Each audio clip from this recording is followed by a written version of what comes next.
indahnya oh bila kita bersama. Assalamualaikum, selamat pagi, salam hujung minggu. Yes. Wow. Setelah sekian lama, setelah 2 tahun Zack tak bersama dengan Borak Kopi Tiam, hari ini Zack kembali dengan Borak Kopi Tiam.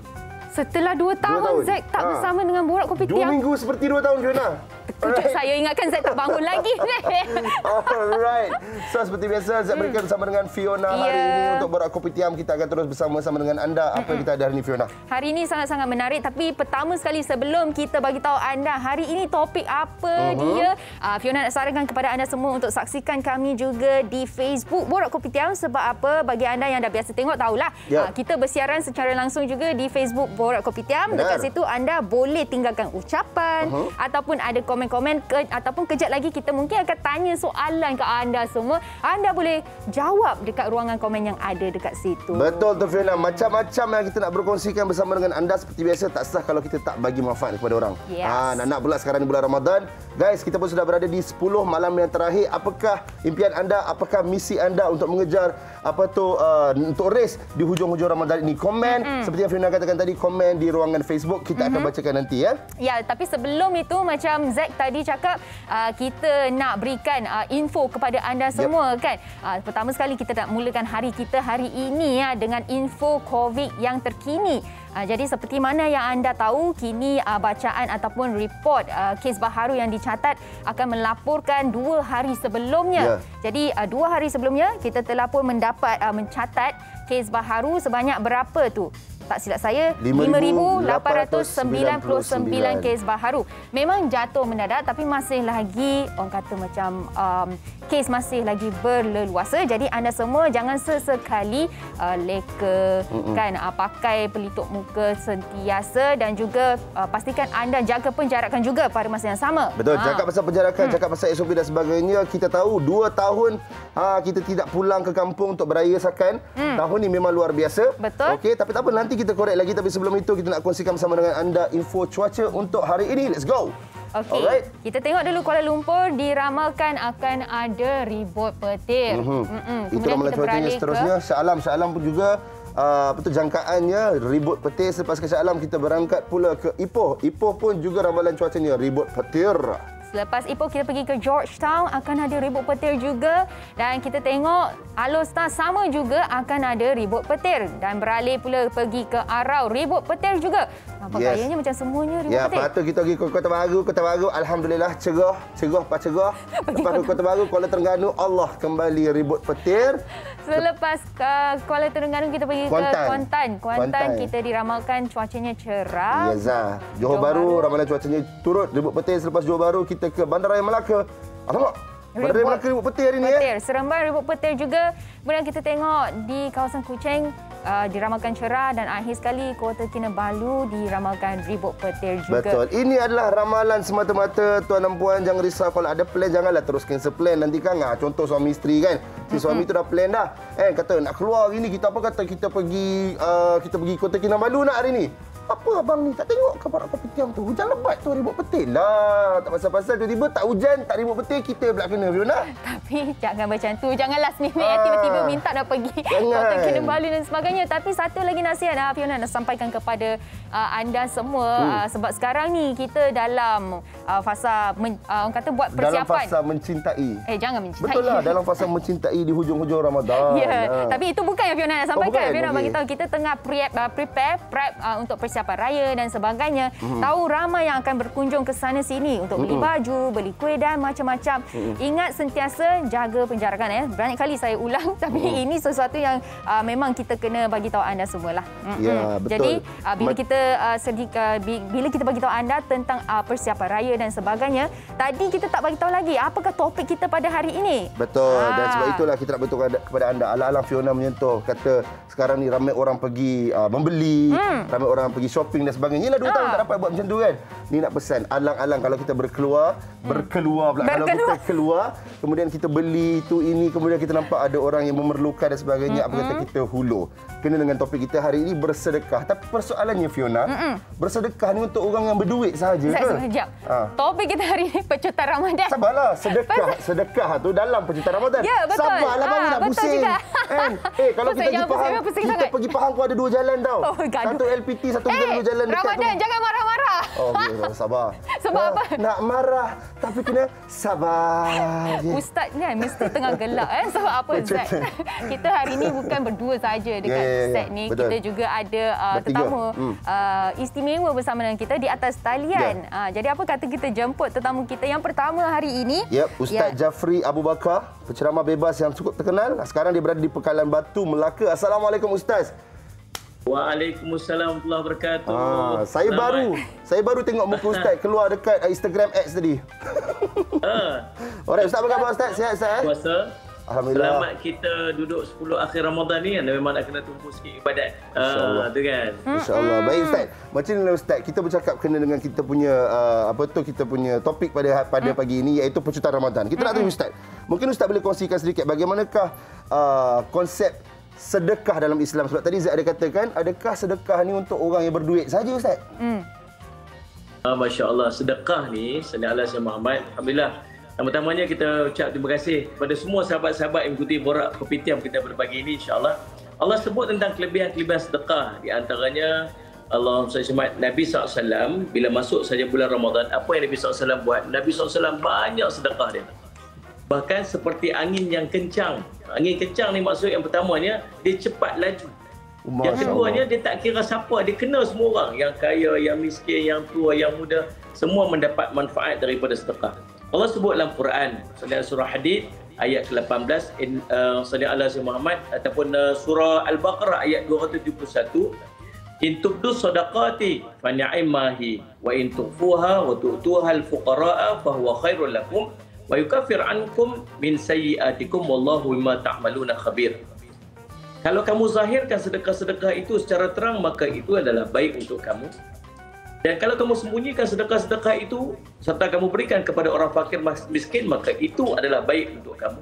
Dan Allah akan menghapuskan sebahagian daripada dosa-dosa dan kesalahan-kesalahan kamu. Dan ingatlah, Allah Maha mengetahui secara mendalam akan apa yang kamu lakukan, kamu kerjakan. Dalam ayat ini Allah cerita, kalau kita zahirkan sedekah kita secara terang-terang pun Allah suka. Sallallahu dengan maksud orang boleh ikut perbuatan sedekah yang kita sallallahu bagi itu. Yang keduanya, kita sembunyikan sedekah. Ini lebih baik. Maka dia akan menghilangkan daripada hati kita rasa riak. Orang tak tahu kita nak jaga, nak pelihara sallallahu alaihi sedekah kita tu, supaya dia jadi pahala dan tak jadi pula nanti sallallahu alaihi kita berbangga-bangga dengan sedekah yang kita berikan itu. InsyaAllah, mudah-mudahan bagi kita ni jadi orang yang rajin sedekah, insyaAllah. InsyaAllah. Okey, baik. Mungkin Ustaz boleh kongsikan juga kalau mungkin macam kita mak-mak kan, kita concern macam mana kita nak didik anak-anak kita ataupun diri kita supaya kita senang untuk bersedekah. Dia kan kita selalu duk kempen, kita suruh anak-anak kita ni untuk banyak menabung. Menabung kan? Sifat tabung. Tapi kita terlupa nak ajar dekat dia untuk tabungan akhirat yang pasti kekal. Kalau kita simpan dekat tabung ni, bukan boleh harap kadang-kadang main ujung-ujung bulan saat gini, ayah pun tak lepas nak bayar kereta, dia pecah tabung anak dia pun boleh jadi. Ataupun kita lah sini. Tapi kalau simpanan akhirat kekal, tak akan berkurang. Allah sebut, bahkan digandakan oleh Allah SWT. Mathalul ladzina yunfiquna amwalahum fi sabilillah kamathali habatin ambatat sab'a sanabila fi kulli silbatin ma'atu habba. Bandingan terma yang kamu infak ke jalan Allah seperti satu benih tumbuh 7 tangkai dan setiap tangkai 100 biji. Nilai sedekah yang kita masuk dalam tabung yang kita infakkan itu, bagi tahu dekat anak-anak kita sallallahu alaihi Muhammad, RM1 yang kita masuk dalam tabung yang kita infakkan, Allah akan gandakan 700%, 700 kali ganda. Subhanallah. Sallallahu alaihi bagi tahu dekat dia macam tu. Dan didik diri kita pun macam tu. Masuk dalam tabung sedekah, Allah akan gandakan 700%. Dan confirm Allah akan bagi. Sebab apa? Sebab Allah sebut agreement dalam Quran. Yang keduanya, tak payah risau. Kita ni takut kalau kita bagi sedekah, duit kita kurang, duit kita habis. Sedangkan Nabi SAW sebut, ma naqasat sadaqatun min mal. Takkan berkurang harta orang yang bersedekah. Bahkan bertambah, kata Nabi SAW. Allah kata digandakan 700 kali ganda. Nabi SAW kata takkan berkurang, bahkan bertambah. Kita duk nampak duit kita kalau kita bagi ada 100, bagi 10 tinggal RM90. Kita duk nampak makin berkurang. Tapi Nabi kata tak, Maka inilah satu konsep yang kita perlu tekankan ataupun kita kena masukkan hati kita dan kita kena didik anak-anak kita. Tak pernah ada orang jatuh miskin sebab sedekah. Masya Allah. Ustaz, ini lagi satu lah Ustaz. Kebetulan lah, semalam kita solat Jumaat kan. Ni sahabat saya ni. Dia kata, weh gaji belum masuk lagi lah. Semalam tabung masjid, biasa solat Jumaat, tabung masjid lalu kat depan. Lepas tu, dia kata, tak apalah aku senyum je lah kat tabung masjid tu. Itu dikira juga aku Ustaz. Sebab yelah, macam mana pula untuk orang yang tidak berduit. Macam tadi Ustaz ada kata, sedekah ni tidak kira kaya, miskin dan sebagainya. Tetapi memang dalam kita punya mindset pun mengatakan, kalau nak sedekah kena bagi duit. Tapi yang orang yang mungkin dia nak bersedekah dan tu, tapi yelah macam sahabat saya tu, gaji belum masuk Ustaz. Macam mana? Dia senyum je kat tabung tu kan. InsyaAllah. Lepas tu kawan kata, apa senyum je? Dia kata senyum pun sedekah. Dia kata, baguslah, subhanallah. Sahabat-sahabat Nabi SAW yang berhijrah daripada Makkah sampai ke Madinah, mereka tak ada apa-apa. Tak ada apa, miskin, tak ada apa. Lalu, mereka duduk tengok sahabat-sahabat yang lain di kalangan orang Ansar yang punya harta yang banyak, mereka rajin sedekah. Rajin sedekah. Lalu subhanallah, sallallahu alaihi wasallam, mereka pun cemburu. Mereka kata dekat Nabi SAW, Rasulullah, untung orang-orang yang kaya, Allah kurniakan kepada mereka harta, lalu mereka bersedekah dengan harta yang Allah berikan kepada mereka, sedangkan kami tak punya apa-apa. Lalu apa Nabi SAW kata? Tidakkah tasbih itu juga sedekah? Takbir itu sedekah? Tahlil itu sedekah? Tahmid itu sedekah? Mengajak orang kepada ma'ruf itu sedekah, menghalang orang pada mungkar itu sedekah, sallallahu alaihi wasallam, bahkan mengangkat sesuatu di jalan juga itu sedekah, bahkan kamu bersama dengan isteri kamu juga itu juga sedekah. Para sahabat kata, kalau kami nak bersama dengan isteri kami pun sedekah. Ya, kalau kamu pergi buat tempat yang haram, apa keadaannya? Sudah situ jadi haram, maka untuk dengan isteri kamu juga sedekah. Maka jalan sedekah ni sebenarnya sangat banyak. Kita ni kadang-kadang Allah bagi kat kita lebih rezeki. Jangan tengok orang yang tak mampu itu, kita kata dia tu sedek pandang lekeh dekat dia. Tengok dah, Allah RM1 je bagi, punyalah kedekut. Kita boleh bagi RM50, kita kata orang tu kedekut. Padahal mungkin RM50 tu aja yang dia ada. Bahkan subhanallah, kata Nabi SAW, ada orang bagi 1 dirham. Itu lebih baik daripada orang yang bagi beribu-ribu dirham. Para sahabat kata, macam mana orang bagi ribu-ribu dirham, tiba-tiba orang bagi 1 dirham tu lagi banyak lagi. Kata Nabi SAW, orang tu dia punya 2 dirham saja. Lalu dia sedekahkan 1 dirham, masuk 50% daripada harta dia. Nak banding dengan orang yang bagi ribu-ribu dirham sedangkan dia punya banyak harta. Sebab tu, pintu syurga ni banyak. Jangan duk pandang satu sahaja. Ada orang kata apa? Allah, dia tu bagi RM1. Mungkin dia qiyam mulai malam-malam banyak lebih daripada kita. Atau Allah, dia tu tak ada sedekah. Mungkin dia subhanallah rajin puasa sunat sedangkan kita tidak. Maka sallallahu alaihi wasallam, bila kita mampu untuk buat sesuatu, jangan pandang rendah kepada orang yang tak mampu buat macam kita. Masya Allah. Bestnya sedekah ada macam-macam cara. Betul. Dan ya, tapi kan Ustaz, macam Fiona masih baru lagi dan masih belajar lagi. Ada pernah dengar infak, okey, perkataan infak. Adakah infak ni sama macam sedekah ataupun lain? Baik, sebab ulama membezakan perkataan beza di antara sedekah dengan infak. Infak sallallahu Muhammad lebih kepada sesuatu yang kita berikan semata-mata kerana Allah mengharapkan ganjaran daripada Allah Subhanahu Taala.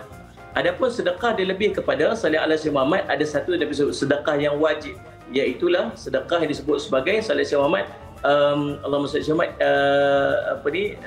yang dia perlu berikan kepada ahli keluarga dia. Dia panggil nafkah. Nafkah tu sallallahu Muhammad. Nah, dan ada beza lagi satu, dia panggil wakaf. Wakaf tu ataupun sedekahun jariyah dia panggil. Yang kita beli ataupun kita bagi sesuatu untuk dibina bangunan, untuk jadikan sekolah, dijadikan masjid sebagai yang pahalanya berterusan.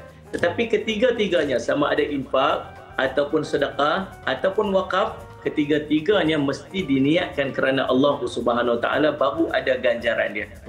Sadis makna ada orang dia kadang sebab ujian kepada infak dan sedekah ni ialah riya. Itu ujian dia. Sebab kita nombor satu sekali, kita bagi sesuatu yang kita punya. Dan masalah dengan hati kita ni ialah bila kita bagi, kita nak harap orang tahu apa yang kita buat. Kalau kita bagi sesuatu, tiba-tiba orang tak tahu, kita akan rasa macam dia wasted tau. Dia rasa macam, aku bagi, siapa pun tak tahu, rasa macam ruginya. Padahal, walaupun siapa pun tak tahu, asalkan Allah tahu, itu dah memadai. Sebab Allah yang akan bagi ganjaran dekat dia. Nabi SAW sebut, sedekahun burhan. Sedekah ini bukti. Bukti apa? Bukti iman. Hanya orang yang beriman saja dia mampu untuk sedekah. Sedangkan orang yang kedekut ni kata ulama ialah dia mengira-ngira berapa yang dia sedekahkan. Masya Orang ni Allah. aku bagi sedikit, dia bagi 50 aja tu lah. Subhanallah. Kita kena bagi biar semata-mata kerana Allah SWT, sama ada infak ke ataupun sedekah ke ataupun wakaf ke, buat kerana Allah. Jangan buat untuk manusia. InsyaAllah. Baik Ustaz, saya suka apabila Ustaz sentuh berkenaan dengan ujian waktu memberi itu adalah nak elak daripada riak dan sebagainya. Ini soalan lagi satu yang kita nak tanya. Apakah perkara yang kita wajib elakkan sewaktu kita bersedekah, Ustaz? Nabi SAW cerita tentang kelebihan orang sedekah ni, antara dia ialah dia akan mendapat naungan arasy Allah nanti di yaumul qiyamah. Siapa orang tu? Ialah orang yang apabila dia bersedekah, tangan kanannya, tangan kiri pun tak tahu apa yang disedekahkan. Dengan maksud macam mana? Bukan maksud dia bagi, memang akan tahunya, bagi tangan kanan, tangan kiri mesti tahunya. Tapi nak beritahu kata, dia sembunyikan sedekah tu. Sebab sedekah ini merupakan salih selamat, ujian dia sangat besar. Sangat besar. Dengan sedekah salih alaihi Muhammad, dia orang akan tahu apa dia buat. Dia ada orang yang akan mendapat manfaat. Endingnya apa tuan-tuan tahu? Ending dia ialah kita mengungkit apa yang kita buat. Kita ungkit balik. Kadang-kadang kita sedekah, lepas tu satu hari waktu orang tu baik dengan kita, semuanya indah kan, semuanya elok, semuanya cantik. Betul, tapi Ustaz. satu hari lepas tu siap ni berubah hati. Bila dia tak berkenan kat kita tu, semuanya tak elok, semua tak elok. Endaknya kita kata apa? Kita kata kat dia, dulu akulah yang bagi tu. Ya Allah. Akulah yang tolong. Tahu tak? Kalau kita ungkit balik apa yang kita sebut, Nabi SAW sebut, nanti di akhirat Allah tak mau pandang muka dia. Allah tak mau bincang dengan dia. Allah tak akan sucikan dia dan baginya azab yang sangat pedih. Siapa?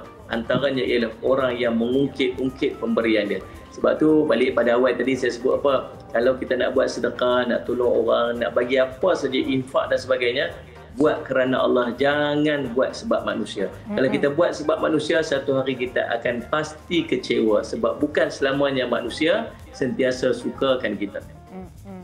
Masya Allah, Ustaz. Saya tercengang dengan perkongsian Ustaz. Ya. Ini memang perlu untuk diketahui sebab kadang-kadang ramai orang yang dia tersalah anggap, dia ingat sedekah ni kena ada duit. Tak semestinya kena ada duit. Buat kebaikan kepada orang pun dikira sedekah, Ustaz. Apa saja bentuk kebaikan kerana Allah, dia akan jadi sedekah. Ni ada seorang yang dia dapat nikmat, bergelumang dengan nikmat syurga hanya kerana dia mengangkat satu benda yang menghalang jalan orang mukmin. Adalah duri apa kat jalan tu, orang duk lalu-lalang, dia ambil, dia letak kat tepi tu. Itu juga sedekah kata Nabi SAW. Dan subhanallah, dia mendapat nikmat syurga hanya kerana benda kecil. Buat kebaikan, Ustaz. Jangan pandang kecil, benda-benda kecil. Kita ingat Allah kecil je. Mungkin itulah yang paling Allah redha dan akan menyebabkan kita masuk syurga. InsyaAllah, Tapi Ustaz. ingat, jangan pandang kecil juga dosa-dosa kecil. Alah kecil-kecil yang buat, mungkin itulah sangat dimurkai oleh Allah, menyebabkan kita masuk neraka kan. InsyaAllah. Semoga kita dijauhi, Ustaz, daripada siksa neraka, insyaAllah. Terima kasih banyak-banyak. Terima kasih, Ustaz. Ustaz Jafri Abu Bakar. Nanti insyaAllah semoga kita ketemu lagi, Ustaz, ya. Okey, tapi sebelum tu, Ustaz, nak tanya, mungkin orang-orang yang penonton kita nak tahu Ustaz punya Instagram. Instagram, mungkin boleh kongsikan? Jafri Mahmudi tu, saya dengan mak saya tu. Jafri Mahmudi, insyaAllah, Ustaz. Terima kasih banyak, Ustaz. Terima kasih Ustaz. InsyaAllah. Assalamualaikum. Wah, sebenarnya kan Zat, perkongsian kita pagi ni yang kita sajikan kepada penonton kita pun merupakan satu jenis sedekah juga. Betul, kan? sebab kita memberi manfaat, insyaAllah. Baik, apa-apa pun terus setia bersama dengan kami di Borak Kopitiam. Kita rehat dulu. Yes.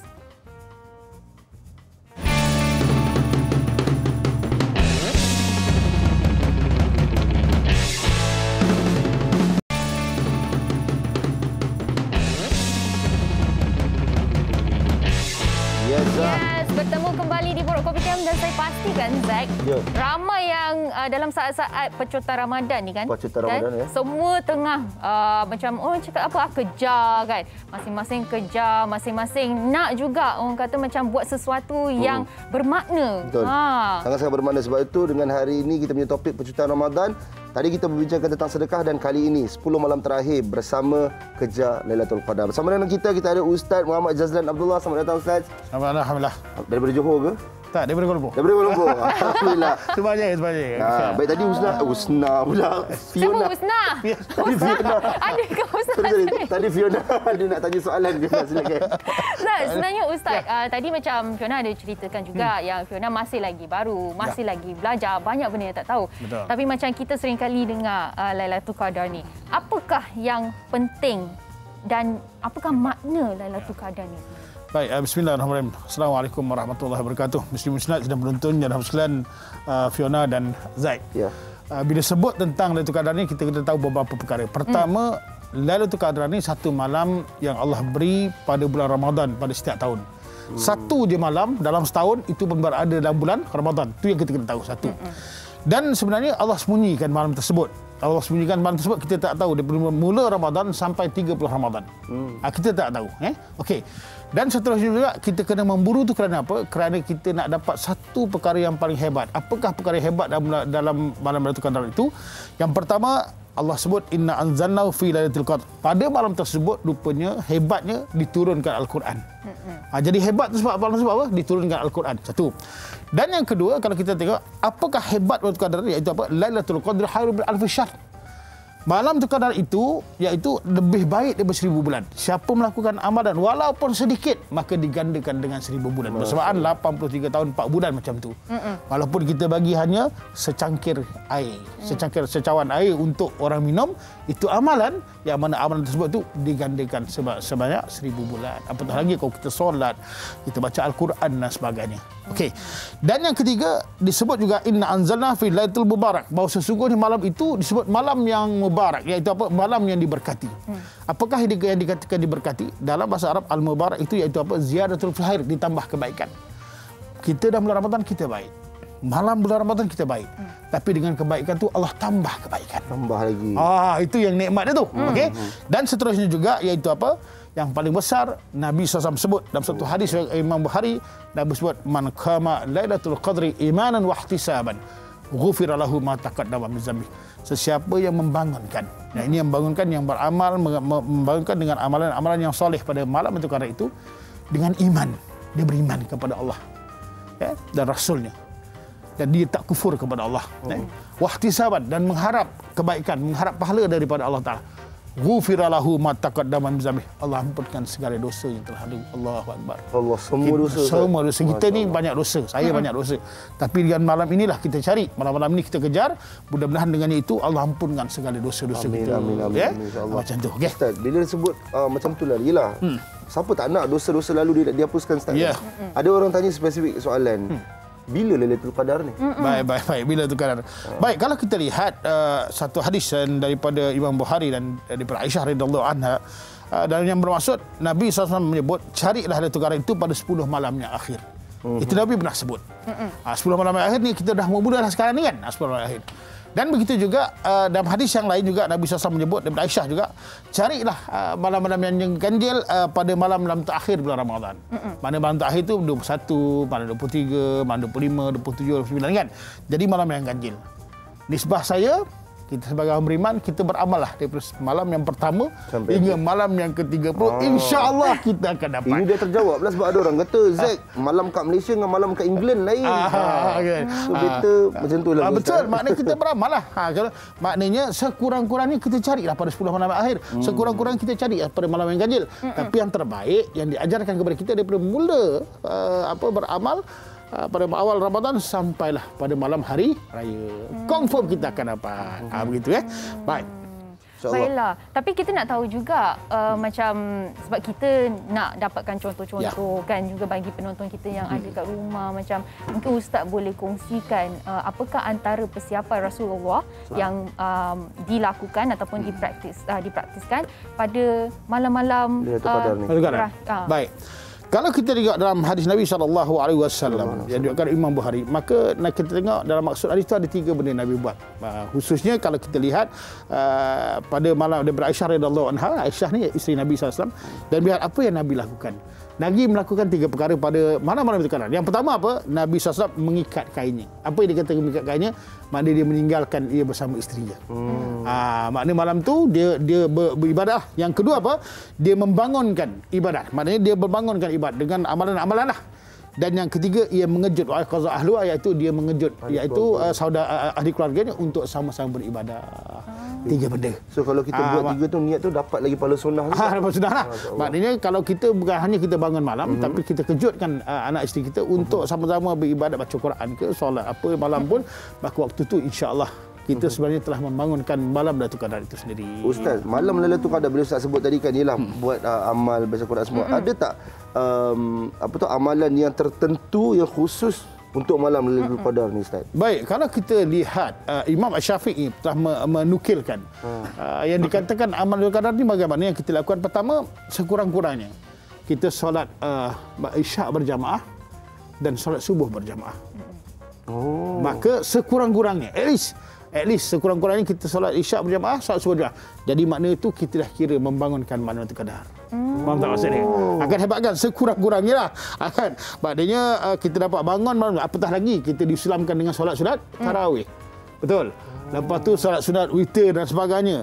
Dan kita boleh buat solat sunat tahajud. Kita boleh buat sunat taubat. Kita boleh solat hajat. Kita banyak hajat yang kita minta untuk kebaikan dalam kehidupan kita.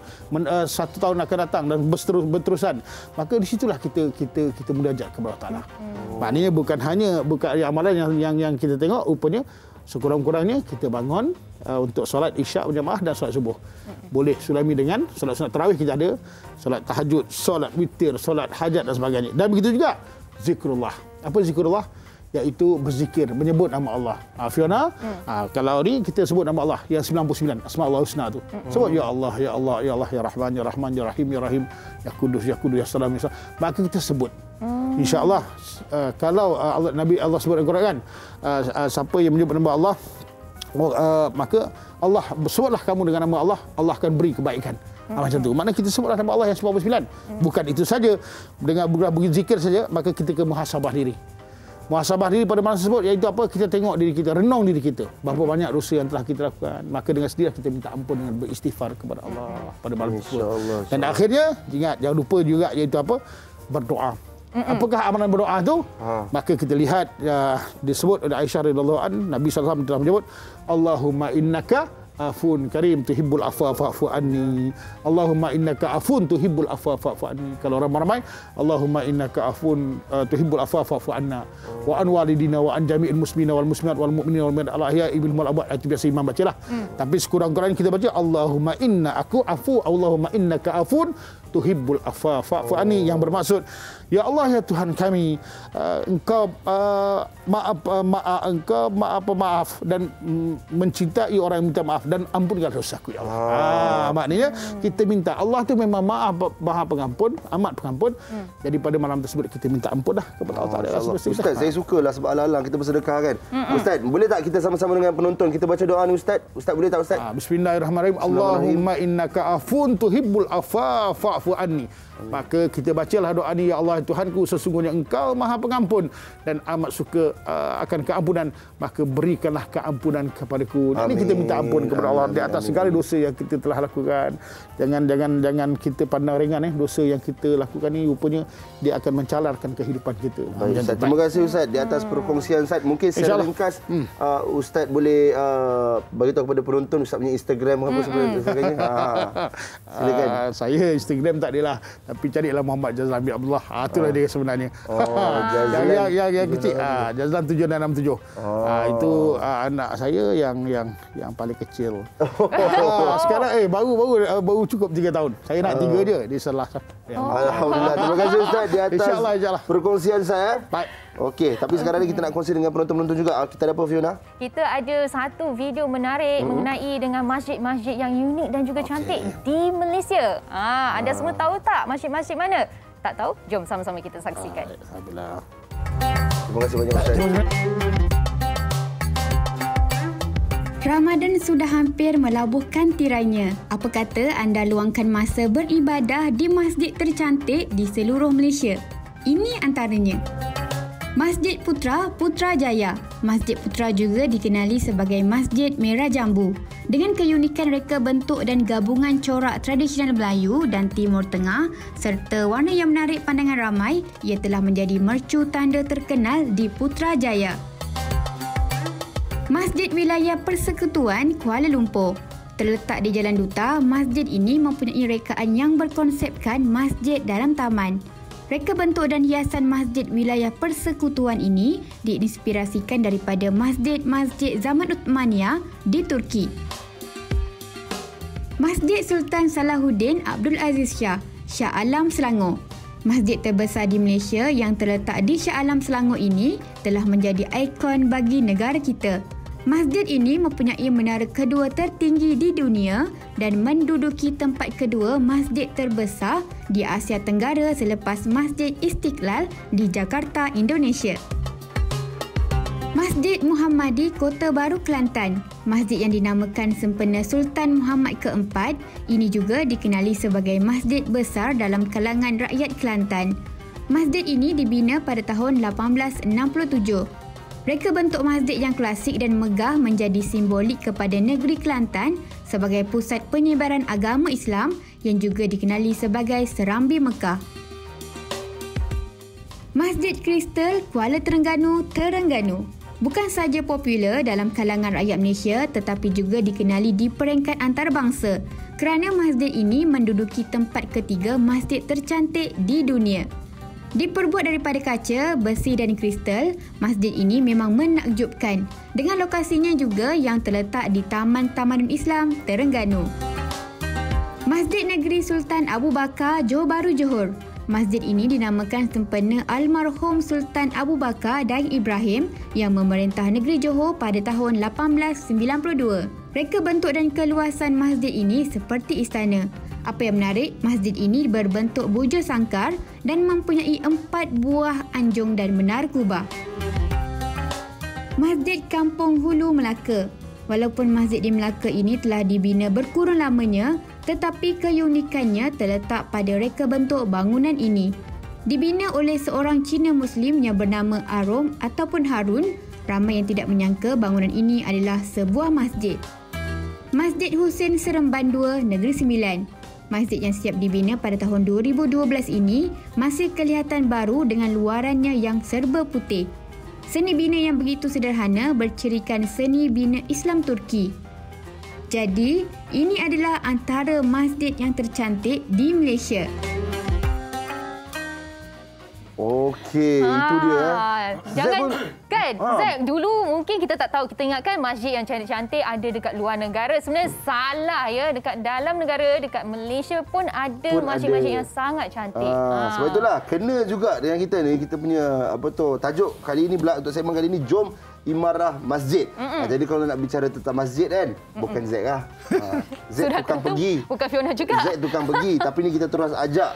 Tuan Haji Muhammad Shah merupakan pengerusi Masjid Ar-Rahimah Kampung Pandan. Assalamualaikum Tuan Haji, selamat datang. Waalaikumsalam. Tuan Haji. Assalamualaikum Fana, apa khabar? Khabar baik. Masa lalu tadi dah harum benda baru dah. Harum, Masya Allah. Okey, Tuan Haji, mungkin Tuan Haji boleh kongsikan sedikit latar belakang Tuan Haji dan sedikit apakah di manakah Masjid Rahimah ni kat Kampung Pandan tu belah mana? Mungkin orang pernah dengar tapi yang mana satu? Assalamualaikum warahmatullahi wabarakatuh. Waalaikumsalam warahmatullahi. Masjid Rahimah ni terletak di Kampung Pandan. Sekarang ni to be exact dekat Desa Pandan lah. Desa Pandan. Jadi kalau datang di Kampung Pandan tu, di Desa Pandan tu, confirm tak miss Masjid Rahimah dengan reka bentuk yang cantik dan di atas bukit sikit. Di atas bukit, dan kami pun dimaklumkan juga kata Masjid Rahimah ni antara masjid terbaik di wilayah Persekutuan. Betul? Alhamdulillah. Betul okey, takut salah info. Betul. Betul. Alhamdulillah. Masjid Rahimah telah dianugerahkan sebagai masjid 5 bintang dan masjid terbaik di wilayah Persekutuan pada tahun 2019. Alhamdulillah. And then pada tahun lepas, Masjid Rahimah juga dianugerahkan sebagai masjid yang terbaik dari segi pentadbiran masa sambutan Maulid Rasul pada tahun lepas. Ini semua tercapai dengan kerjasama jawatankuasa, kerjasama pegawai syarak. Yang penting sekali ialah kerjasama anak karya. Anak karya lah yang sebenarnya menghidupkan masjid. Tanpa mereka tak ada masjid. Okey. Tuan Haji, boleh tak Fiona nak tanya? Boleh. Macam setahu kita sekarang ni Masjid Ar-Rahimah ni merupakan masjid terbaik di wilayah Persekutuan. Jadi apakah antara ciri-ciri yang menyumbang kepada yang dikategori sebagai masjid yang terbaik di wilayah Persekutuan? Yang sebenarnya banyak kategori lah, 8 kategori yang untuk pemilihan ini, dari segi pengimarahan, pentadbiran, infrastruktur, keadaan sekeliling dan sebagainya. Dan alhamdulillah Masjid Rahimah berjaya menepati ciri-ciri yang diperlukan. Contohnya macam kita punya fasiliti. Di Masjid Ar-Rahmah ni alhamdulillah fasilitinya boleh dikatakan hampir lengkap lah. Kita Masjid Ar-Rahmah 3 level. Kita ada lift, kita ada bilik seminar, kita ada bilik nikah, kita ada bilik classroom, bilik darjah untuk kanak-kanak belajar. Kita ada bilik-bilik kita ada contohnya tempat tempat anak karya gunakan untuk kerja kahwin, untuk pertunangan, lepas tu kelas untuk muslimin muslimah belajar. Alhamdulillah memang lengkaplah kerja Masjid Ar-Rahmah ni. So mungkin itulah sebabnya agaknya dipilih sebagai Masjid 5 bintang. Tuan Haji, macam saya terus terang, saya memang baru-baru saja, baru sangat-sangat berbicarakan tentang hal ini, di mana sama sekarang ni kita terlalu banyak pilihan. Kita ada media sosial, kita ada dekat telefon, ada YouTube dan sebagainya. So, kita banyak akses di ujung jari saja yang kadang-kadang membuatkan kita sedikit terleka untuk ke masjid dan surau dan sebagainya. Betul. Jadi, apakah usaha pihak masjid untuk memastikan ramai yang datang masjid dan mengimarahkan lagi masjid itu? Di Masjid Ar-Rahmah ni memang kita banyak aktiviti. Banyak aktiviti. Aktiviti selain daripada aktiviti keagamaan, kita ada tazkirah berjadual, tazkirah jemaat, dan tazkirah-tazkirah di hari-hari kebesaran agama. Kita juga ada banyak program sebenarnya. Program-program yang di luar keagamaan. Contohnya di Masjid Ar-Rahmah kita ada program yang agak unik dan besar dan berjaya, iaitu Gerobok Rezeki. Gerobok Rezeki? Maknanya Gerobok Rezeki itu kita sediakan barang-barang keperluan harian. Okey. Ya, semua. Daripada berasnya, tepungnya, komplit lah untuk harian. Dan kita anak-anak karya yang memerlukan datang ambil je. Kita sediakan benda-benda macam tu. Jadi inilah salah satu cara, bukan saja kita masjid ni pasal tagline Jawi ialah masjid di hatiku. Makna ada masalah aja pandang masjid. Sana selesai masalah insya-Allah. Pasal di sana kita ada juru nikah, kita ada bilik nikah, kita ada. So kalau datang je kat masjid boleh nikah. Boleh nak. Kalau nak nikah boleh. Okey. Tapi bersyaratlah. Bersyarat. Maknanya dapat watikar daripada kebenaran yang berjawi lah. Tiba-tiba pergi serbu macam tu kan. Macam tadi Zack sentuh satu poin yang sangat menarik cerita tentang social media dan sebagainya, dan kita semua rasanya macam sedar ramai golongan muda ataupun kanak-kanak yang mungkin ada kesukaran sedikit nak hadirkan diri ke masjid. Jadi mungkin Tuan Haji boleh kongsikan apakah pandangan Tuan Haji mengenai hal ini. Actually kita ada live streaming. Setiap hari Jumaat kita ada live streaming. Kalau kita ada program besar pun kita ada live streaming. Jadi di samping otak-otak macam saya ni pergi tengok secara fizikal, tapi anak-anak muda ni boleh live streaming. Memang kita ada live streaming. Inilah dia. So kita bila masjid tu kan, sama ada yang datang ke masjid boleh lihat, boleh hayati, yang di luar juga boleh hayati tanpa menghadirkan diri ke masjid. Baguslah. So kita dari masa ke masa kita pertingkatkanlah usaha-usaha untuk menjangkaui anak-anak muda di luar sana. Tetapi Masjid Ar-Rahmah ni alhamdulillah kita ada satu, ini kebanggaan kita lah, kita ada sukarelawan masjid yang mana ahli-ahlinya terdiri daripada budak darjah 5 sampai ke umur 30 tahun yang belajar di college contohnya. Mereka ni saya panggil sukarelawan masjid. Kita bekalkan mereka dengan vest dan mereka inilah yang membantu masjid melaksanakan projek. Kalau ada program-program, mereka lah akan menjadi perkataan rela. So kita tak panggil rela, kita panggil mereka ni. Mereka ni bertugas boleh kata hampir tiap-tiap hari.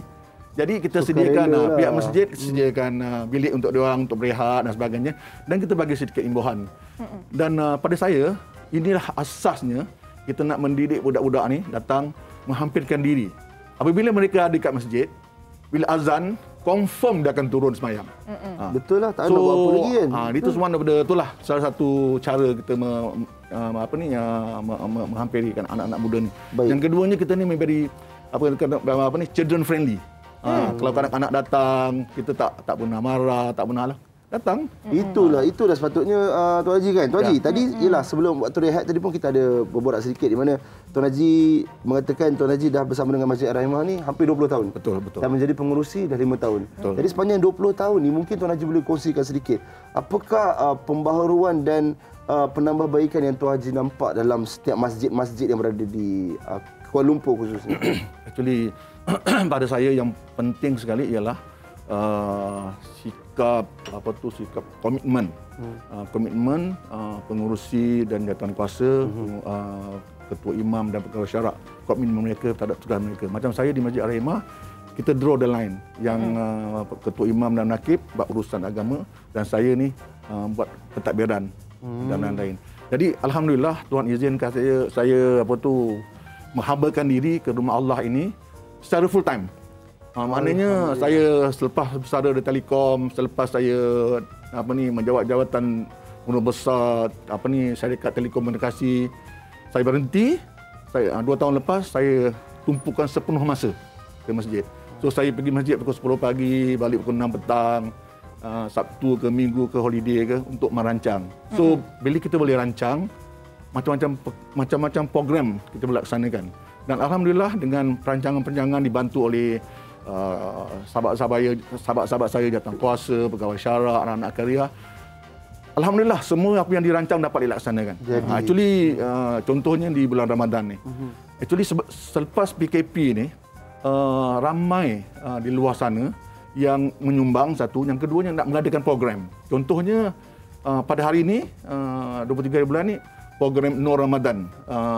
Anjuran Kementerian Wilayah. Pada 24 hari bulannya Jawi, Universiti Melaya dan Masjid Ar-Rahimah mengadakan Eco Bazaar. Eco Bazaar ni untuk menanamkan budaya recycle di kalangan kita, anak karya dan orang Islam. Samping itu kita menderma. Macam-macam program actually. Memang kata orang memang letih lah, jenuh. tapi niat kita, yang penting niat. Kita buat ni semata-mata kerana Allah. Bukan untuk kita, kerana Allah. Saya dengar Tuan Haji cerita pun macam, bila Tuan Haji ingat, rupanya dah hujung-hujung tu boleh cerita. Penat sebenarnya. Banyak. Pada saya, konsep yang saya tanamkan di hati saya ialah, dan jawatankuasa saya, kita jaga rumah Allah, Allah jaga rumah kita. InsyaAllah. Itu sebenarnya. Tuan Haji, jom kita patah balik sikit. Tadi kita ceritakan tentang macam mana kita nak galakkan golongan muda dan juga kanak-kanak dan sebagainya untuk datang ke masjid. Satu lagi mungkin kita patut kongsikan bersama dengan penonton yang ada hari ini adalah jadi kenapa pentingnya masyarakat mengimarahkan masjid? Dia macam ni kerajaan membina masjid dengan kos yang 400 juta, 40 juta, 50 juta. Macam Masjid Ar-Rahimah hampir 40 juta, 38.5 juta. Jadi kalau terbinanya rumah Allah yang begitu besar, tidak ada pengarahan masalah lah. Tapi betul in order untuk masyarakat datang, so kita sebagai pentadbir masjid kena bersedialah, kena berusahalah untuk memastikan mereka datang. Jadi itulah kita adakan macam-macam aktiviti di masjid, one stop center. Datang kat masjid dapat apa-apa. Segala-galanya ada. Bukan saja di kalangan untuk Masjid Ar-Rahimah, bukan saja kita bantu orang Islam dan Muslim juga. Tuan Haji, saya suka nak tanya, Masjid Ar-Rahimah ni pagarnya ditutup ke atau buka 24 jam? Pagarnya dibuka tapi malam ditutup. Malam ditutup. Malam tu malamnya lepas Isyak lah, pukul 11, 12. Okey, baik. Ditutup. Jadi untuk malam Lailatul Qadar ni tak ada, memang ada apa program yang mulai ke apa ke? Actually sepanjang Ramadan ni, khususnya di 10 malam terakhir Ramadan. Kalau saya katakan tadi, semua aktiviti kita di luar bulan Ramadan, macam-macam aktiviti kita ada. Tapi di dalam Ramadan ni spesifik dan special. Kita ada program berbuka puasa, kita ada program solat, of course lah. Kita ada more. Dan semuanya kita sediakan. Buka puasa kita sediakan, more kita sediakan. Dan malam terakhir, 10 malam terakhir pun, sahur pun kita sediakan. Dia bermula pukul 4 pagi. So pukul 5 pagi, diorang habis qiyam malam, dan kami semua sama-sama lah jamuan yang kita sediakan untuk sahur. Baik. So alhamdulillah sambutan dia amat menggalakkan. Alhamdulillah. Terima kasih banyak Tuan Haji kerana sudi datang kat sini walaupun kita tahu Tuan Haji amanahnya besar betul ni dekat Masjid Ar-Rahimah Kampung Pandan ni. Insya-Allah. Jadi Tuan Haji mungkin boleh kongsikan Facebook pada penonton-penonton kita. Ni masjid dia. Ni Masjid Ar-Rahimah Kampung Pandan Tuan Haji kan. Saya bantu Tuan Haji, saya bawa Ustaz Haji tengok-tengok tu. Saya bantu. Okey. Jadi ini insya-Allah boleh jadikan contoh untuk masjid-masjid lain juga. Insya-Allah. Ini masjid yang terbaik di wilayah Persekutuan ni, insya-Allah. Baik, sampaikan salam kami kepada warga Masjid Ar-Rahimah, insya-Allah. Juga terima kasih Zaid, kepada kalau ada Tuan masa Haji. buatlah datang. Insya-Allah Tuan Haji. Insya-Allah. Okey. Baik, terima kasih banyak Tuan Haji. Jadi Terima kasih. macam-macam kita dah kongsikan Fiona. Kita nak ke mana pula lepas ni? Lepas ni kita akan ke satu tempat yang sangat menarik. Kalau anda semua nak tahu, jangan ke mana-mana. Kita kembali selepas ini di Borak Kopitiam.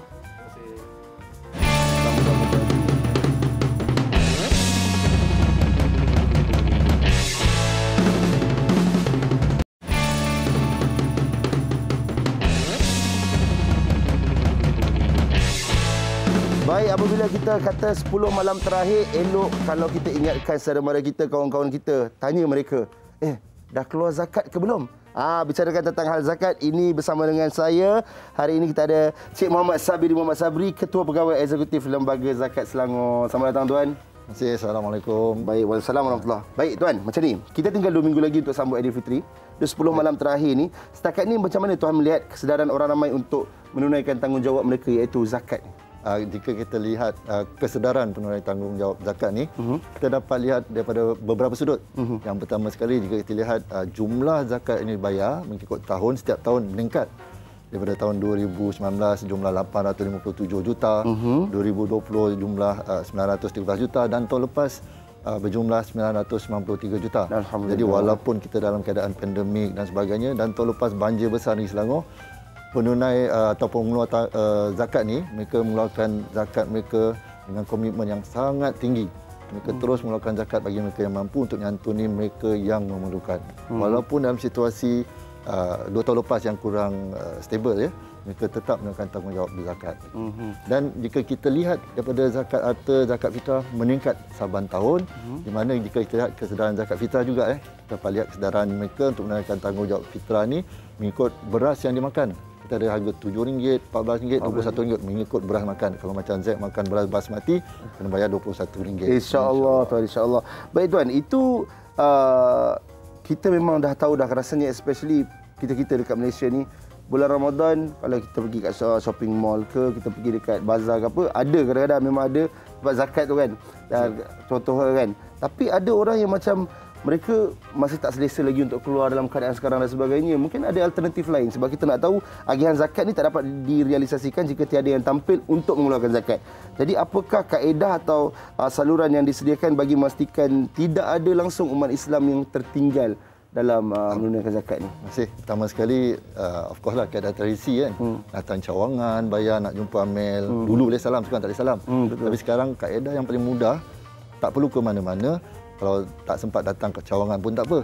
Boleh buat di atas talian One Stop Center. Kami ada mobile apps baru yang boleh digunakan melalui iOS dan juga Android. Download saja percuma. One Stop Center. Di sini boleh buat taksiran. Kita ada kalkulator dekat situ. Kira-kiralah semua zakat, bukan fitrah saja. Harta emas, ada simpanan, ada saham, ada ni semua kan. Masukkan kira kat situ. Lepas tu kita ada, selepas buat taksiran, kita boleh tunai. TT, taksiran tunai. Terus bayar. Terus bayar on the spot. Dekat situ je. Dia sebelah-sebelah je. Terus bayar. Lepas bayar, kita boleh buat semakan penyata. Terus cek betul ke saya bayar. Kan? Dah ada receipt dan sebagainya untuk LHDN dan sebagainya. So, One Stop Center, taksir, tunai, terus boleh semak penyata. Boleh print, cetak dan save juga. Okey. Lagi satu Tuan. Ini soalan saya rasa tiap-tiap tahun Tuan akan dapat soalan ni. Alah, aku nak bagi zakat, biar aku bagi jiran aku ni yang lagi memerlukan.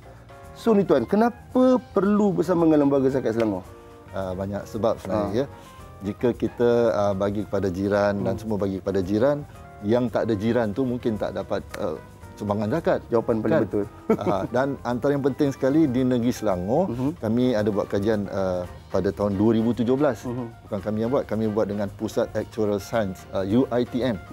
Pada masa tersebut 2017, 5 tahun dulu kan, mereka menyatakan bahawa hasil kajian mengikut trend agihan masa itu, pada tahun 2017 Selangor kami perlukan dalam 1.01 bilion masa tu untuk menyantuni semua asnaf yang memerlukan. Tapi 5 tahun dulu kami hanya mampu untuk mengutip sekitar tidak lebih daripada 800 juta. Itu 5 tahun. Bayangkan lepas 5 tahun hari ini keperluan 1.0 bilion tu dah melebihi jauh. Dengan pandemik, situasi orang belum dapat pekerjaan dan sebagainya. Jadi di situlah keperluan sebenarnya bukan bersama Lembaga Zakat Selangor saja, untuk bersama menyantuni masyarakat di negeri Selangor.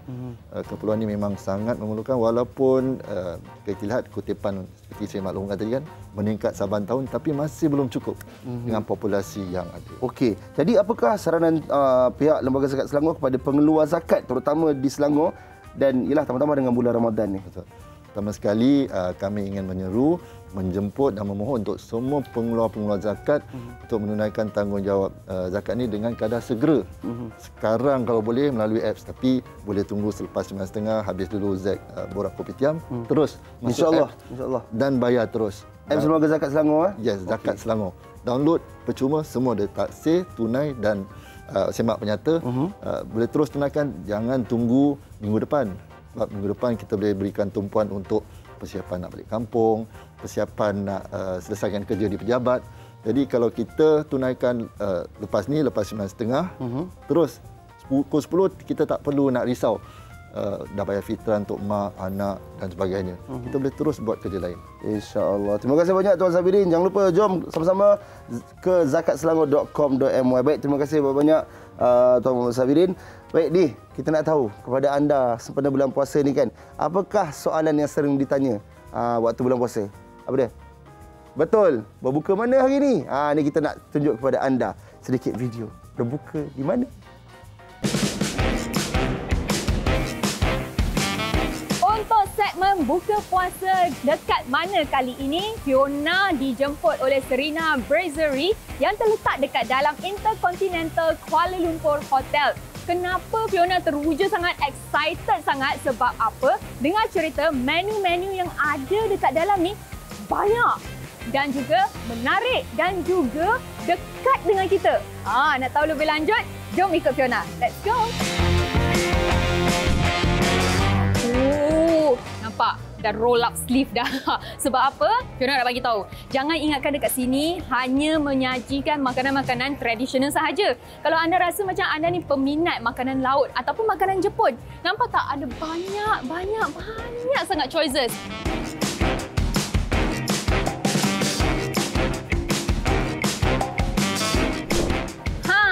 Nak bubur-lambuk? Tak ada masalah. Bukan saja dekat Kampung Baru ada, dekat sini pun ada.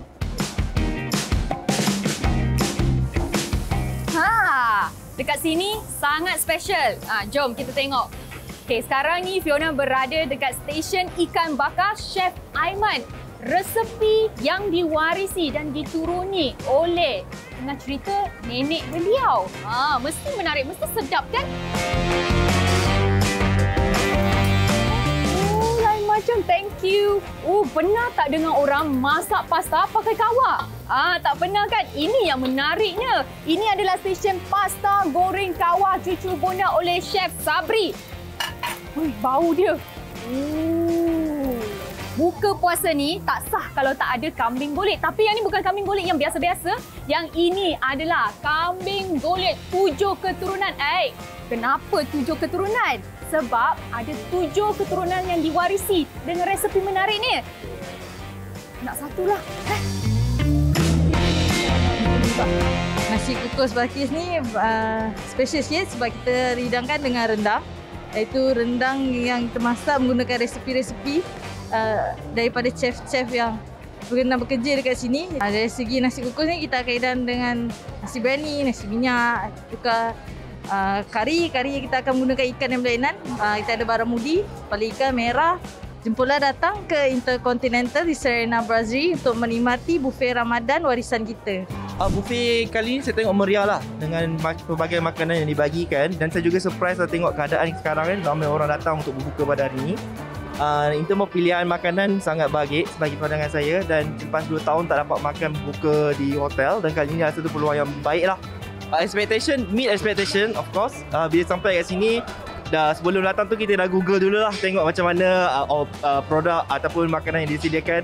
Banyak makanan disediakan daripada makanan Melayu dan juga Western. So you boleh cari any type of food you want here lah.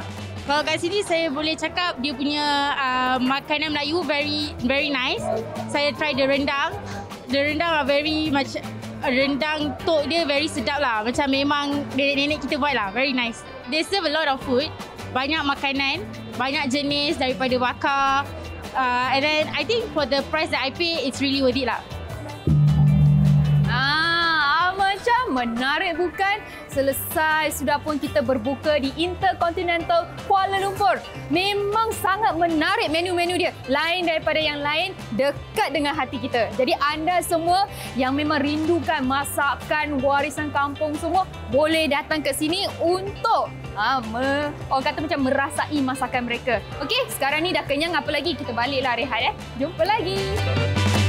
Lama Fiona. Bertukar. Kat sini pula kan. Tiba-tiba. Kita duduk gelak-gelak tadi. Nak sebab apa? Kita beritahulah penonton siapa ada kat studio kali ni. Hari ni sangat-sangat istimewa sebab kita akan penat gelak. Sebab kita ditemani dengan mereka ini yang sangat menghiburkan. Bersama dengan drama Republic Gombak. Bersama pelakonnya Abang Farouk Husin. Lepas tu Kak Azailit dan juga Ayuni Riza. Betul. Macam mana puasa bang? Kita tanya dulu soalan klise. Puasa macam mana? Setakat ni puasa alhamdulillah. Alhamdulillah. Puasa tu bulan yang puasa lah. Tapi yang orangnya puasa tu kita tak tahu lah kan. Sekejap bang. Minta maaf, saya tak boleh nak serius. Mungkin kamera satu boleh zoom sikit tak tu. Abang Farouk dia pergi tulis sebab apa? Sebab dia tak nak kalah dengan Kak Azhar. Kak Azhar tulis Azhar. Siapa nampak hari ni boleh nampak kat sini. Macam ni lah dia, karakter. So Azhar dia pakai tu ada tulis melit-gelit. Kita pun nak juga. Hanya tak tulis juga. Oh, mana tahu.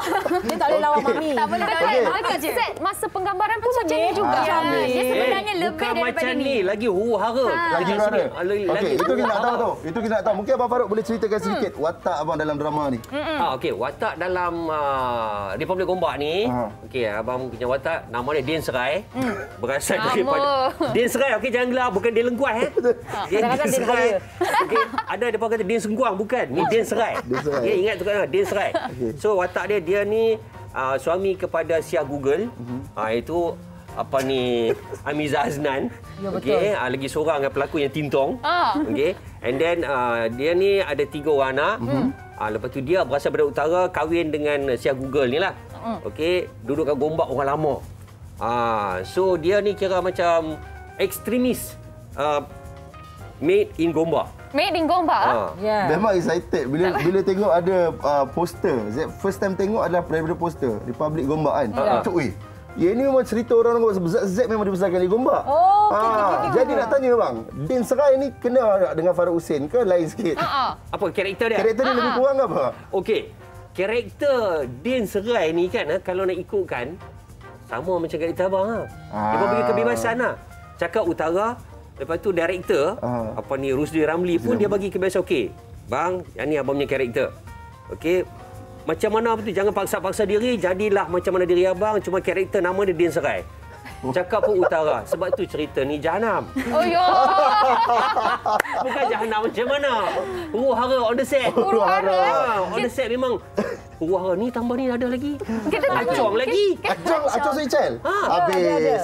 Sebab itu Republic Gombak ni dia huru-hara dengan yang jahanamnya, cameraman pun huru-hara. Director pun lingkup. So tapi hasil dia itulah dia. Hasil dia memang terbaik. Hasil dia itulah dia. Dia boleh rasa dekat hati lah. Dia engage dengan penonton-penonton lah. Bukan rasa dekat hati, rasa kat macam-macam. Dekat hati, dekat kepala, kat mata semua lah. The whole body semua terasa habis. Macam mana pula dengan watak Tantiana ni? Betul? Betul. Tantiana ni karakter dia seperti yang semua tengok. Dia memang seorang ibu yang sangat tegas dengan anak dia. Anak seorang. Jadi dia lah intan, dia lah pemata sebenarnya. Tapi watak dia sangat lucu dan dia very motherly, macam memang sangat-sangat mak-mak tau. Yang protective, overprotective tu anak dia. Okey? Tapi ialah kita orang ni sebenarnya daripada Kok Diang. Dia punya Kodiang belagak pula. kau. Utara dia Kodiang. Kampung Gombak Menengong. Dia daripada Kodiang berpindah dekat kawasan Gombak. Jadi dia punya belagak tu, tapi dalam belagak tu dia baik sebenarnya. Dia sangat lurus sebenarnya. Jadi bila dia dah pindah dekat Gombak tu, nak menyesuaikan diri dengan keadaan orang-orang Gombak yang seperti yang Dan Serai dan juga Sia Google ni, diorang ni sikap kejiranan diorang sangat bagus. Diorang nak tahu apa yang terjadi. Sebenarnya diorang macam kepoci jugalah. Tapi dalam masa sama, kita orang pun sama. Sama juga. Tapi kita macam tak tunjuk sebab kita macam play class macam tu kan. Kalau Kodiang boleh kurang juga. Ya betul. Tapi dia beragak pada daripada Kodiang je. Dia punya sombong. Dia punya sombong. Lain macam. Tunjuk barang lagi. Luar dah macam orang Penang tunjuk barang pula. Betul. Dia panggil dia orang lah. Dia dengan Sia Google sama-sama naik. Tak apa. Okey. Kita tanya Intan Permatanya. Intan Permata. Yuni. Yelah, Yuni bila kita tengok kan, sangat untung tau. Sebelah kiri Yuni ada Kak Azhar, belakang ada Abang Farouk Husin. Lepas tu pelakon Amiza Aznan, Along, Switcha, ramai lagi. Pelakon-pelakonnya dahsyat. Apa Yuni rasa macam mana tu? First dapat job ni pun memang macam oh my god, dapat Kak Azhar, Kak Miza, and diorang sangat-sangatlah Abang Kita sebut Abang Farouk. Oh my god, sorry Abang Farouk. Apa dia? Abang Farouk tak dengar. Abang Farouk tak dengar. Bapak mertua dia tau. Dalam cerita ni. Sepatutnya asal-asal tak ada. Sepatutnya watak tak Baby tahu. Ana ni bukan Ayuni Niza, which is orang lain. So Yuni gantikan. And Alhamdulillah semua supportive sangat-sangat. Yuni pun baru dalam bidang lakonan. Tapi memang set pecah. Memang tak boleh tahan dengan orang-orang lama ni. Memang kelakar gila. Pengalaman yang paling Yuni rasa. Yelah, biasanya kalau pendatang baru dia akan berlakon jelah start daripada bawah semua. Ini terus big name kot. Sebab Yuni pelakon baru kan. Basically ikut on script. Tapi bila dengan Kak Azhar, selalu dengan Kak Azhar, dengan Abang Acong, diorang tambah lagi macam oh my god, bestnya macam diorang boleh act. Tapi dia boleh buat. Alhamdulillah. Dia boleh support. Dia boleh buat. Alhamdulillah. Termasuk dengan Afiq Syazwan. Betul. Dengan Maira Natasha. Dia orang walaupun kata kita ni kita banyak alibing semua kan, tapi dia orang boleh ikut. Boleh layan. So sebab tu kita orang tak rasa. Dia orang adlib lah. Maksudnya chemistry dengan semua pelakon. Dia mula-mula chemistry, lepas tu jadi chemical. kita kena bagi pujian lah juga dekat penulis skrip dengan director Zila dapat ni watak Dan Serai. Sia Google dengan senang nak datang idea-idea menunduk. Betul. So macam Abang Farouk Husin sendiri kan, drama Republic Gombak ni sebuah drama komuniti yang berlaku dekat Gombak lah. So macam abang sendiri in terms of komedi tu, pengajaran yang nak disampaikan daripada drama tu sendiri apa dia? Okey, dia sebenarnya kan Azhar kan apa ni Yuni, dia sebenarnya overall ni dia menceritakan kemasyarakatan. Okey, dia satu perkampungan tu dengan ada mesej yang nak disampaikan lah. Okey, dia ada dia punya kejadian-kejadian dia yang serius, yang kelakar. Tapi apa yang dia nak beritahu tu kan keprihatinan. Kita ambil berat. Okey, mula-mula adalah mungkin tak bersetuju ke apa kan. Kemudian dalam perjalanan tu banyaklah dia orang kata yang kita belajar tau, yang kita nak sampaikan. Maknanya sebagai hidup sekampung lah kan. Kejiranan, kita ambil berat, kita kena hantar makan lah, kita concern nak memperkenalkan diri lah, penglibatan dalam aktiviti dekat kampung tu lah. Sampai akhirnya jadi huru-hara. Ini Kak Azhar tudung paling kelakar. Nak jadi apa dah. Itu kalau yang gelak tu gelak betul tu. Gelak betul lah. Kita orang banyak on the set, kita orang gelak betul. So tak sabar nak tengok tau. Mesti tengok. Rasa kita tengok cakap banyak. Yelah, ini pun dah rasa memang, ni nak kena tengok. Okey, Kak Azhar, mungkin boleh bagi tahu kepada penonton macam mana kita nak tengok ni, bila hari apa semua. Okey, untuk semua yang ingin menonton Republic Gombak, okey, jangan lupa Isnin sampai Khamis memang Isnin sampai Khamis pada jam 6 hingga pukul 7 petang. Mesti tengok, wajib. Slot Sakura. Ya, slot Sakura. Okey, Yuni, secara ringkas untuk minat-minat kat luar sana. So kalau korang nak tengok Yuni berlaku untuk first drama Yuni, korang boleh tengok Republic. Oh my god, I'm so sorry. Republic Gombak. Jangan nervous. Jangan anak mami sendiri lah. Macam ni lah anak saya. Macam ni lah kita Gombak. Pukul 6 sampai 7 petang. Okey, Abang Farouk, last Abang Farouk ringkas. Okey, kepada anda semua netizen-netizen di luar sana, jangan lupa untuk menyaksikan kami semua kru-kru apa semua, artis-artis dalam Republic Gombak Isnin sampai Khamis TV3 pukul 6 petang. Alright. The best lah kiranya ni. Terima kasih. Alright, sementara kita the best dengan mereka ni, jom kita rehat dulu. Kembali selepas ini di Borak Kopitiam. Republic Gombak, jangan lupa.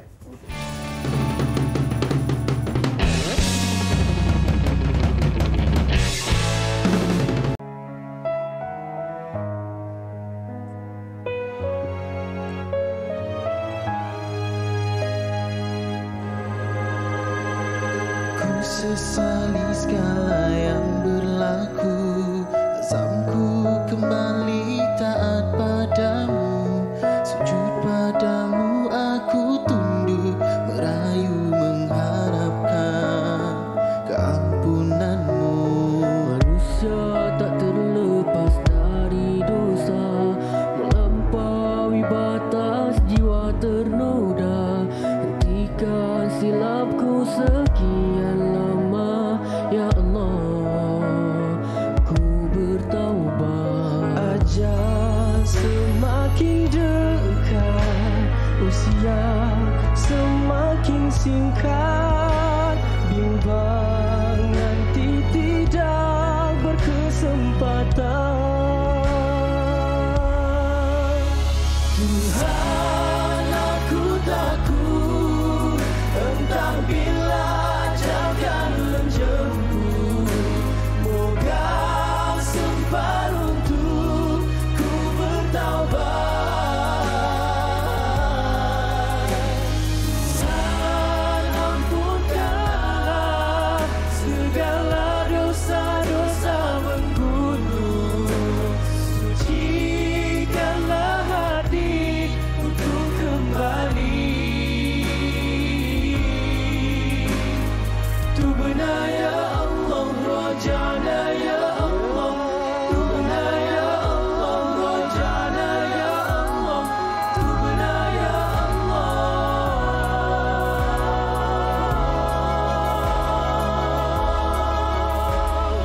Silapanku bertimbun, nurani mulai meruntuh.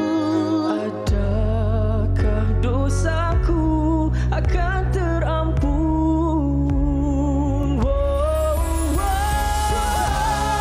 Aku takut entah bila akan menjemput.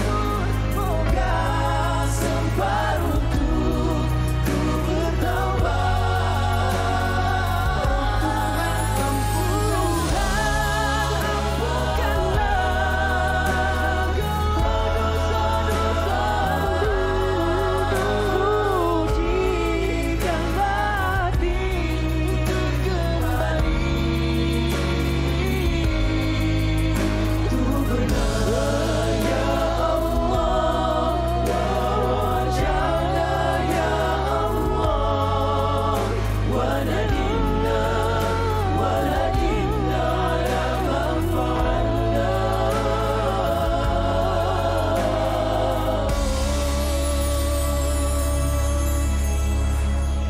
Andika dan Azam Shah. Wow. Tengok tadi kan dari jauh, Masyarakat. Zack dah naik bulu roma dia. Sebab lagu yang disampaikan penuh penghayatan. Sangat-sangat Dia best. punya lirik satu. Vocal harmonizing, ad-lib, improvisation, note pakai 7, 9 semua ada. Satu lagi tadi kan, saya ingatkan Tom Holland ada kat sini Ya tau. ni, dia daripada tadi. Zack. Macam Spiderman dia kata. Oh jangan, 10 malam terakhir ni macam-macam. Kan? Alright, Andika Azam Shah dengan lagunya Kembali. Betul. Kita tak nak tanya banyak lah. Sebelum tu, kenalkan diri. Kenal diri. Nama saya Muhammad Razik, boleh panggil Razik Sabri. Cik. Muhammad Razik, okey. Nama saya Amal Rozaimi, boleh panggil Amal. Amal. Azam Shah lah. Azam Shah. Okey, nama saya Muinuddin, boleh panggil Muin. Muin. Nama saya Imtiaz, boleh panggil Im. Dari mana Andika ni tiba-tiba rusa keluar je tiba-tiba? Dari mana sebenarnya Andika ni? Okey, saya cerita ya. Okey, Andika ni sebenarnya kami semua daripada kawan-kawan sekolah. Dah agak dah. Geng-geng nasyid sekolah semua. Dah agak dah. Yes. Agama ni. So kami semua ni dulu apa orang kata rival. Dulu bertanding masa sekolah. So selepas betul NSS sekolah. So lepas sekolah dapat peluang ni kita gabung lah. So kita tubuhkan satu grup. The best on the best on the best. Macam mana boleh macam rival tiba-tiba jadi satu grup? Ni nanti ni nak ni lah. Ni best. Itu okey. Rival-rival jadi satu grup dah ada WhatsApp. Tapi yang rusa tu, macam mana boleh ke rusa tu? Itu kita nak tahu. Apa ceritanya? Dilamar macam mana? Macam mana nak cakap tu? Macam mana Mr. Puak macam ini orang ini baik Andika ni macam mana? Sebenarnya untuk projek Ramadan. Untuk projek Ramadan. So dia nak cari satu kumpulan nasyid yang fresh. So tertubuhlah Andika ni. Macam itulah. Okey, jom kita tanya pula mengenai dengan lagu Kembali ni. Saya pasti macam ramai nak tahu tentang lagu Kembali ni. Siapa nak jawab ni? Saya sampai bersilat kalau gitu. Dia bersilat dekat situ tadi. Okey, mungkin Azam nak ni. Alright, okey. Sebenarnya lagu Kembali ni merupakan kolaborasi pertama saya bersama dengan kumpulan Andika. Sebenarnya sebelum ni saya tak pernah lagi kolaborasi bersama kumpulan apa-apa kumpulan pun. Kecuali dengan isteri. Kecuali dengan isteri saya. Okey, alhamdulillah bulan Ramadan ni orang kata bulan yang baik lah untuk keluarkan lagu-lagu yang macam berkonsepkan ketuhanan. Lagipun kita dah 10 malam terakhir ni kan. Lagu ni menceritakan tentang seorang hamba yang penuh dengan dosa lah, nak kembali ke jalan Allah. So kita ambil keyword kembali tu kena dengan lagu ni lah. Lagu Kembali ni memang dengar sound lain lah. Siapa yang menciptakan? Mungkin Imtiaz ni. Muin. Yang menciptakan lagu ni adalah Sufyan Amrin dari kumpulan Saujana. Dia yang sifu kita orang. Dulu mana Semak Kajang ke? Siapa daripada Semak Kajang? Dah agak lah. Yang seronoknya kita orang. I do my research. Kita orang semua sibuk sama-sama. Ini dulu ni mesti all for ummah. I do my research. Dia dah takut dah ni. Apa lagi saya tahu masa saya. Okey, mantap. So macam mana boleh pelibatan Abang Pian dengan Andika dan Azam Shah ni projek? Okey, sebenarnya Abang Sufyan Amrin sebenarnya kita dah lama dengan dia daripada zaman sekolah lagi. Kami ada 3 sekolah dan 3-3 ni semua pernah belajar dengan Abang Pian. Anak didik lah kiranya, semua anak didik. So kiranya bila dah ditubuhkan jadi satu kumpulan ni, Abang Pian sekalilah jadi kita minta nasihat untuk daripada dia. Jadi mentor lah. Contoh tu mic kat situ. Cakap kat mulut dik. Cakap kat mulut. Kenapa Zai asyik bully dia? Sebab Tom Holland. So Imtiaz lah. Macam Imtiaz sendiri bila dapat tahu yang ada rekod label, sebab kita tahu Rusam merupakan salah satu rekod label yang besar kat Malaysia. Bila dapat tahu, apakah perasaan Imtiaz pada ketika itu? Alhamdulillah, bangga lah. Masa tu Amal telefon saya, dia cakap macam ni kan. Ada offer daripada Rusa. So saya pun ambil take time jugalah fikir kan. So tanya pendapat banyak orang, tanya Abang Pian sendiri, dia kata okey jalan je. Saya pun jalan lah. Kenapa Muin termenung tu Muin? Ada cerita daripada side Muin sendiri ke? Dia dah bagi jawapan. Sebenarnya dalam Andika ni Muin paling muda. Baru habis sekolah. Untuk lagu, penghasilan lagu ni kan, semua yang terlibat ke ataupun tak semua? Ada siapa yang terlibat dalam penghasilan lagu ni? Untuk penghasilan lagu ni, lagu Kembali ni sebenarnya asalnya daripada sekolah. Daripada pertandingan sekolah. So kita bawa version duet dengan Azam lah. Kita sekolah mana? Sekolah Semak tu lah? Sekolah Sul Al-Ghamidi daripada Hishamuddin. Hishamuddin pun dahsyat ke? Okey. So bila kita tahu lagu ni, bila dengar kan, siapa yang susun vokal lah? Sebab you guys mesti sedar punya line-line harmony tu bukan line-line triad, itu semua dah pelik-pelik punya line. Siapa yang susun? Razik. Line tu sebenarnya kita orang sendirilah. Sebab masa proses recording. Proses recording tu Abang Pian tak dapat datang sebab dia busy. So kita orang terpaksa kerah idea dan kita brainstorm sendirilah. Brainstorm sendiri. Mantap. Dan bantuan daripada producer kita orang sendiri, Abang Hafiz lah. Abang Hafiz lah. Okey. Selepas satu kali bekerjasama, bergabung, adakah ini bermaksud akan ada lagi kali kedua, kali ketiga, kali keempat? Itu biar pihak Andika sini nak cakap. Azam, tapi memang kena lah. Banyak kali waktu dia harmony, lepas tu Azam ada dia. Gel so well. Memang rasa kan. Dia feel tu kan. Apa producer 2 minit? Tak cukup lah, tambah 2 minit. Tak cukup kan. Seronok bergabung bersama. Ya, seronok. Okey, Andika, saya nak tanya. Ni soalan yang memang disukai oleh para kumpulan nasyid. Siapa orang yang paling hantu line-line harmony 7, 9 ni semua? Paling hantu. Razik. Paling hantu. Dia lah. Sebenarnya yang banyak tahu harmonizing untuk Seven benda semua tu dia lah. Dalam Tom Holland. Fiona nak ke sini ya? Tak boleh 10 malam terakhir duduk situ. Kenapa saya yang kena? saya cuma puji dia macam Tom Holland. Tak ada maksud apa-apa ya suami yang saya sedang tengok TV ni. Suami kan. Tapi memang best, memang sangat-sangat menarik kalau kita tengok ni kan. Macam lagu yang dibawakan tadi harmonizing sangat-sangat best, macam gel so well.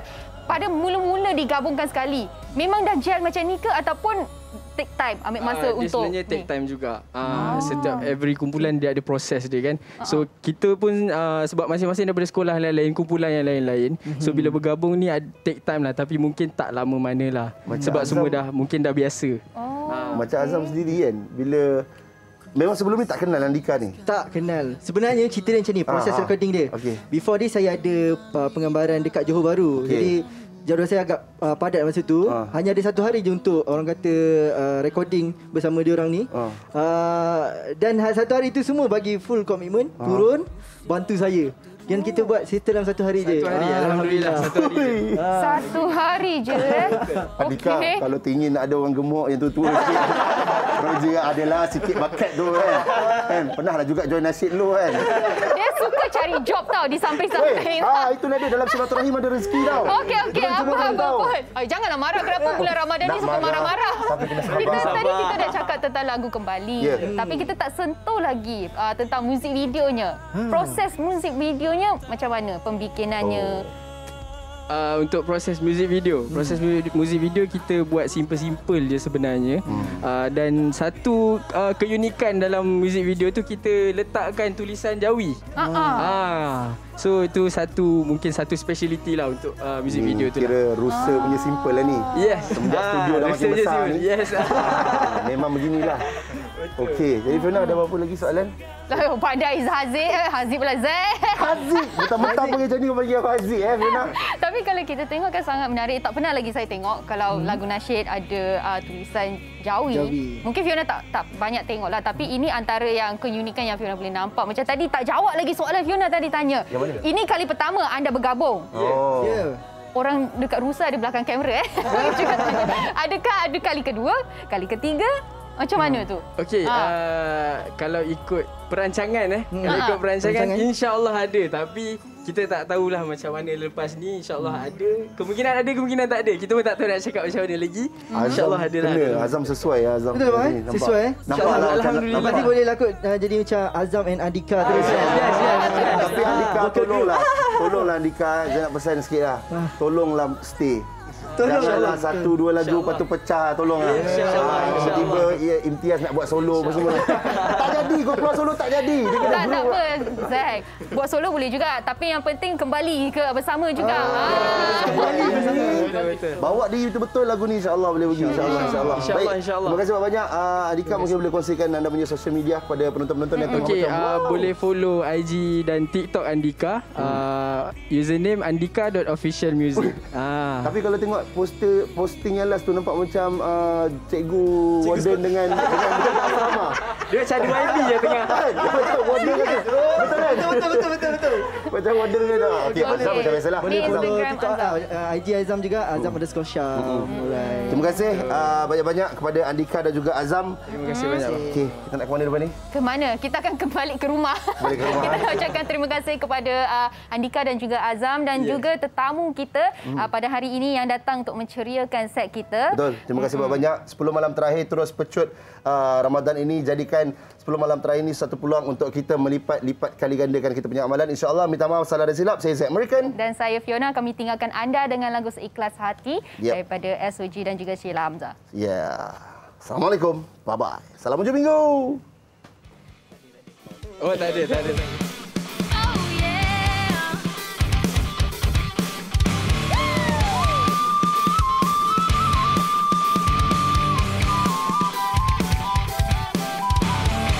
Sudah bertahun lamanya kita tak bersua. Wajah teman-teman, ayah, bunda, dan keluarga meriahkan Aidilfitri kita. Semula inilah masanya